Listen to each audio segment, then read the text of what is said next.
Good morning, and welcome to today's subcommittee hearing. I would like to thank our panel of witnesses and our members for joining today's discussion on private sector solutions to close the skills gap. Since the Great Recession 10 years ago, the American workforce has seen a growing shortage of skilled workers. With the current deficit rising to over 6 million workers, businesses and industries are struggling to hire qualified candidates for existing job openings, a phenomenon known as the skills gap. In 2015, a survey of over 40,000 employers worldwide, participants reported that the top 3 reasons they have difficulty filling open jobs are lack of available applicants, lack of technical competency, and lack of experience.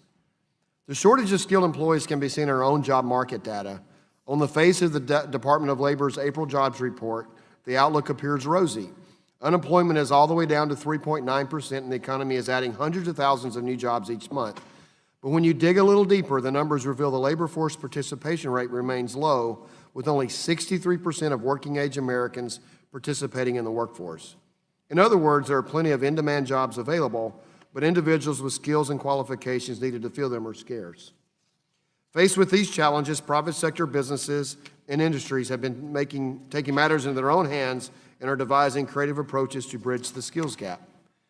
Many companies are establishing partnerships with schools to develop programs that strengthen employees' proficiencies and align their skills with industry needs. In a 2014 survey of U.S. executives involved in workforce development, 77% of executives reported their businesses were affiliated with a 4-year college or university. 32% were partnered with a community college, and 31% a technical or workforce development program.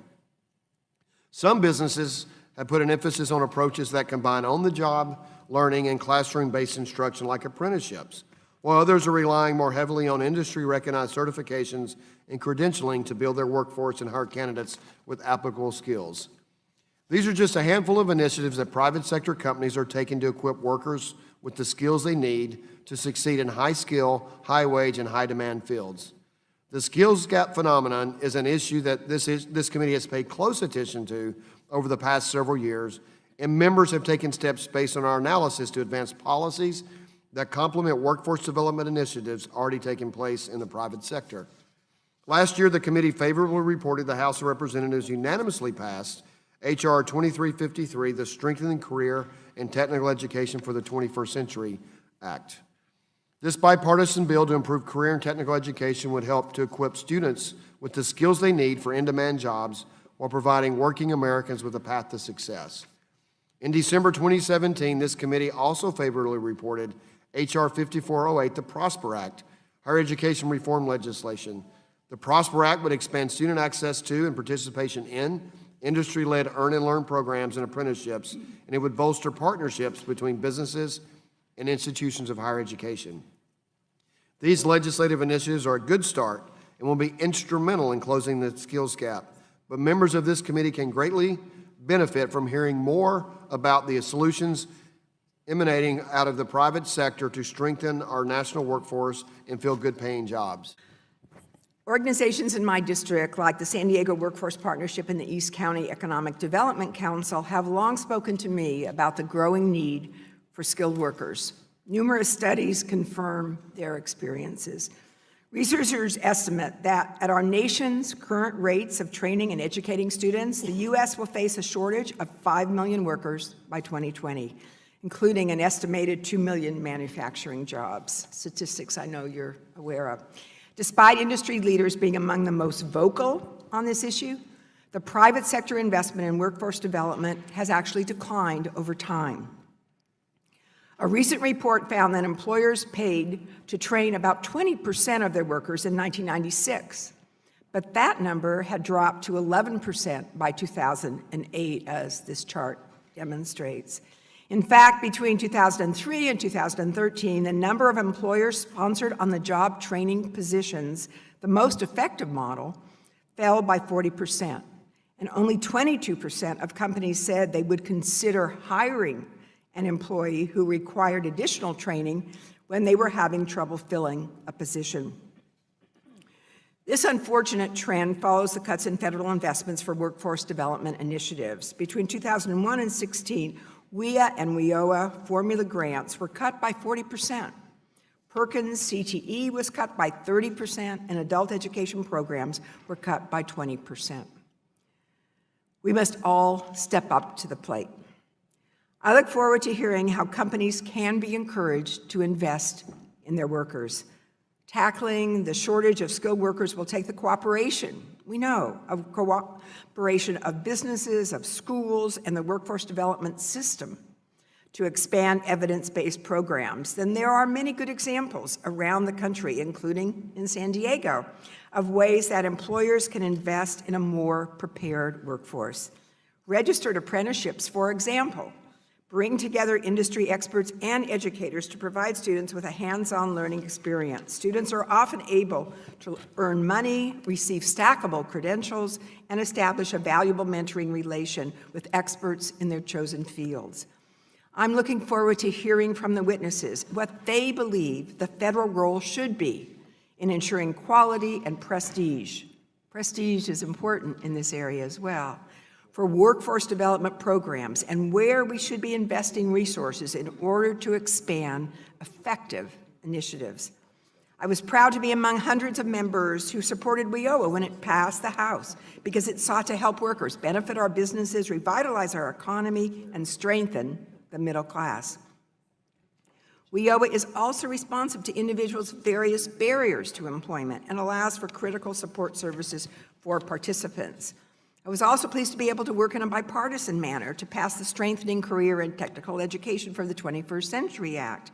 Federal investment in high-quality career and technical education that is accessible to all students, regardless of background, will help address the need for a highly skilled workforce. I'd be remiss if I didn't mention the need for greater engagement with institutions producing a large percentage of minority talent. Employer outreach to students before they graduate can help address the skills gap, which in many minority communities is particularly acute. In certain occupations, including the tech sector, women and people of color are woefully underrepresented, and the skills gap can be more of an outreach gap. So I'll continue to work with my colleagues to ensure that we are investing in students and workers throughout their professional careers. I look forward to hearing about the good work that our employer witnesses have done in this space, and I look forward to hearing about what more can be done, as my colleague has said, to encourage employers to work with the community colleges, the workforce development system, and CTE programs to build a workforce that meets the demands of our global economy. Once again, thank you for being here. I will now introduce our witnesses for this morning's hearings. Mr. Stephen Partridge is Vice President of Workforce and Economic Development at Northern Virginia Community College. Ms. Tamar Jacoby is President and CEO of Opportunity America.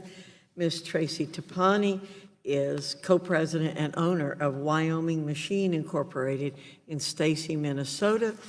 Mr. Ryan Costella is Director of Strategic Partnerships for Click Bond, headquartered in Carson City, Nevada. You know we have a Ryan Costello, right? Thank you very much. Ms. Jacoby, you're recognized for 5 minutes. Chairwoman Fox, Ranking Member Davis, members of the subcommittee, thank you for this opportunity. I'm Tamar Jacoby. I'm president of Opportunity America. We're a small think tank that focuses on economic mobility, and we also spearhead a coalition of employers stepping up to provide career education. And I'm here to paint a picture of what employers are doing. You know, it's often argued that companies don't do enough workforce development, and the critics aren't wrong. Business needs to do more, but a growing number of employers are waking up to the need. Programs are proliferating. They come in all shapes and sizes, and I'm going to use my time to talk about 3 examples. I'll start with the biggest, Walmart Academies. So in February 2015, Walmart made news by announcing that it was raising wages across the company. But arguably the bigger news that day was that the nation's largest private employer was going to offer on-the-job education to employees. 3 years later, the culture of workforce development is deeply entrenched at Walmart. One program with a big payoff is for frontline supervisors. Those are the hourly workers who manage the grocery and apparel and other departments. Courses are taught at regional centers called academies. There are close to 200 academies nationwide, usually classes in the back of a store. Managers learn all day, every day, for 2 weeks on company time. A lot of thought goes into the curriculum, but the delivery is casual, conversational rather than lectures. And workers combine time in class with time on the shop floor, practicing what they've learned in a real-world setting. The program has a significant effect on employee retention, a 10% increase for the employees who actually go through the program, but also a 10% increase for the people they supervise, because it works. Walmart also reports increased worker engagement and customer satisfaction. And what makes the program work, and it's one of my themes today, is the way it combines classroom learning with hands-on practice in a real-world environment. It's the key ingredient of apprenticeship, but, applied in this case to a shorter, less structured, less technical program. Example number 2, Toyota T10. Toyota maintains 2 gold standard workforce programs, the Toyota Advanced Manufacturing Technician Program and the Toyota Technician Training and Education Network, which teaches automotive diagnostics and repair. The concept at the heart of both is collaboration with a college, usually a community college. And that sounds simple, but it can be surprisingly difficult in practice. Thousands of companies across the U.S. partner with community colleges, but the quality of these partnerships is very uneven, from meaningful to check the box. The challenge Toyota faced was how to build a national network of meaningful relationships. T10 links 36 colleges to nearby Toyota and Lexus dealers. Toyota supplies late model cars, diagnostic tools, but the most important thing it provides are standards. Instructors have to be Toyota certified. There are protocols and procedures for the colleges and the dealerships. It takes 2 years for a college even to get into the program. It's constant review. Texas State Technical College maintains a fairly typical program, 2 years. Students spend two semesters in the college, then a semester on the job at a dealership, then they repeat the cycle. They graduate with college certificates, but also industry certifications.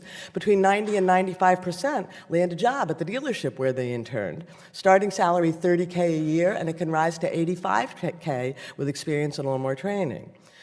The last example is another partnership between a company and a community college, but with a twist. It's an employer working with the non-degree division of a college.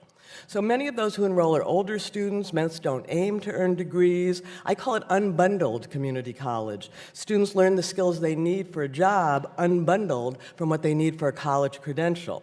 Spirit Aerosystems makes cutting-edge airplane parts, and when it opened a plant in North Carolina in 2010, it formed a partnership with the non-credit division of Lenore Community College. Why the non-credit division? It's not answerable to an accreditor or a faculty committee, so it's flexible, more flexible and nimbler, better positioned to respond to an employer's changing labor needs. Lenore also found that many students prefer an unbundled approach. This is a growing trend nationwide. Students who return to community college for just 1 or 2 courses likely to help them move up on the job, then leave without a credential in a hurry to get back to work. Today, more than half the workers in the Spirit plant have come through Lenore, and this year the college launched a new program, a spin-off of the Spirit partnership, a 13-week manufacturing academy supported by several companies in the region. The new academy is also a non-degree program, but students earn industry certifications, and Lenore has agreed to count those certifications toward college credit, bridging the gap between the degree and non-degree programs and combining the best of both worlds. No one knows how much unbundled community college exists across America, but many institutions report the trend is growing. I'm out of time. This raises many questions for policymakers, this experimentation. Should government be helping to jumpstart programs? Should federal financial aid be available for a wider variety of educational programs? Should policy do more to accommodate unbundled community college? Questions beyond my scope. The good news I bring today, many employers are stepping up. Ms. Jacoby, I'm very familiar with the T10 program. There's a fantastic partnership between Toyota and Forsyth Tech and Winston-Salem, as you know. One question that people ask is, how does Toyota ensure the rigor of this program is consistent when offered at so many different community colleges? That's really the beauty of the system. It's very intentional, it's very structured, and they have 3 main strategies. One is the material and the practices, the procedures, and it's for the colleges and the dealerships. Curricula, worksheets, work journals, evaluation forms, you name it, they've thought of it. The second stratagem is the 2-year approval process for the colleges. So they're assessed, then they have to make a lot of changes. They have to develop several units of curriculum. It's very, and it's all reviewed. And the third stratagem is peer pressure. So Toyota has built a national network of these 36 colleges, and they watch each other, and they set the bar. They meet once a year, there are classes at that conference, and that curriculum that the colleges create has to get reviewed by your peers. So they're all kind of competing, and it's really a great system. Great. Ask you, because we talk about the fact, and we know that private sector investment has fallen off, how we spread that message. And what is it that you think is actually compelling to employers to think more creatively about this and how they can be a greater part of it? Well, Ms. Jacoby? Yeah, I think what's needed is a shift in culture. I think a lot of employers have come to the thinking that it's somebody else's responsibility, the government, the educational system, the students themselves, and we need to shift that. And that's going to be important, not just because they're going to get involved and put muscle in it, but because of quality control. They're really going to insist that it's good and that it meets their needs. So, the question is how to shift that culture, and I think it's starting to shift, and so some good examples in the tight labor market. I think there may be a role for government in priming the pump in some ways and prosper and ways to do it. I think there's also a question of what are the models? I run a coalition of employer associations, and my members get calls every week. Some employer that says, I'm desperate for workers, I'm willing to put time in it, I'm willing to put money in it, what the heck do I do? And the problem is what the government holds out now is that gold standard program, which is registered apprenticeship, but not everybody can do an apprenticeship. When we don't hold up some of these other models that are, I think of them as apprenticeship is the marathon, where's the 10K and 5K and 1K race? I think we should be doing more to hold up those models so employers have something they can take off the shelf and do in their community. Okay, thank you. And let me go to Ms. Jacoby. In your testimony, you described the support Toyota provides to dealers participating in the T10 program. What are some of the skills employers need to develop in order to improve the efficacy of their workforce development efforts? That's a great question. On the employer side of this, work-based learning is not easy. I mean, imagine having a 17, 18-year-old in your office who's never had a job before. Toyota schools them. They actually call it training for dealerships. And it's about structuring the program and figuring out what the young person is going to do, giving them appropriate tasks and so forth. Toyota does it for their on-the-ground dealerships. In other cases, companies hire intermediaries. There's a whole world of profit and for-profit shops emerging that help employers figure that out. I think in some great cases the schools can help, the colleges or the high schools work closely with the employer. It can make a big difference. It's often overlooked. Forgive me, I meant to look last night and I didn't. I don't know if Perkins money can be used for the schools to help do that, but it's a really important part of it. The work-based learning is key to making this work, and employers don't know how to do it often. And without objection, there being no further business, the subcommittee now stands adjourned.